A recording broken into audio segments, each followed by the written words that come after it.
now we're going to remove the standard pentalobe screws that are there on pretty much all iPhones today. If you notice in the background, you can see an opened iPhone. That's actually the iPhone 6. So we've got it here just for comparison, which we'll come back to in a bit. And yeah, once we take out the pentalobe screws, we have to use a suction cup like we do in all iPhones to open it from the front, which is a good thing. But one thing to note is what Apple has done is they've put an adhesive around the edges this time around. So we had a tough time trying to pry it open. That's probably done because it's more waterproof and maybe it's also harder to open up. So be careful if you are trying to open up your own iPhone 6s. We'll show you in a bit where these adhesive is. It's usually around the edges, as you can see. So you can either put your nail in there, or you can get a little pry to open up the screen.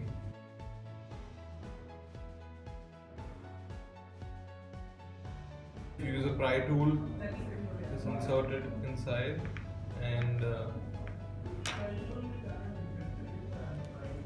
so when you open it up, the layout is very similar. As you can see, we have the battery and there's the motherboard on the right side. At the bottom we have the speaker and the dock connector. If you notice carefully, below the battery, right, we have a taptic engine, right? That's probably interfacing with your 3D touch or so, which we'll come back to. And now we'll just kind of open up the screen and the LCD rather. Before that, just remember to take out the battery. You don't want anything short in there. So in this case, you know, the battery looks slightly larger, but as some of you know, depending on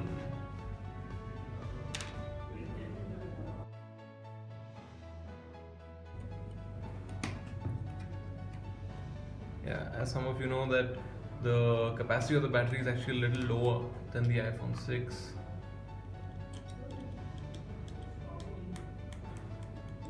So you have your standard shield on the motherboard, which cover the LCD, the front camera, and the digitizer connectors.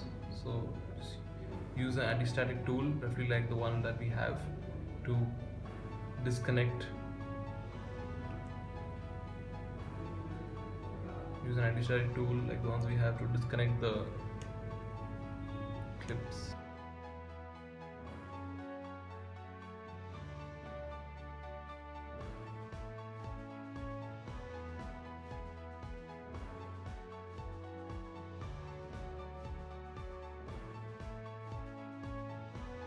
Yeah, so as you can see, the adhesive is still stuck on the top edges of the screen, making it harder to remove. Again, we reckon it's possibly because of the, making it tighter as well as more waterproof. Now you compare the screen with and you saw that you compare the insides against the iPhone 6s and a 6. When you compare the insides, so you have the 6s on the left and the 6 on the right. In the 6s, the layout looks almost same, right? But if you look in closely, the speaker, the dock connector, the headphone jack, the taptic engine, they're all different at the bottom of the phone. And so is the LCD connector. The camera, of course, one can notice that there's a difference in size. We'll take a little closer in the whole shot. The biggest difference that you can notice, of course, is there's a small heat film on the LCD backplate, and that is covering the 3D touch display. That's now standard. And yeah, this is about it. So thank you for watching. We'll probably take you into an in-depth review as well of the phone. And we are iService.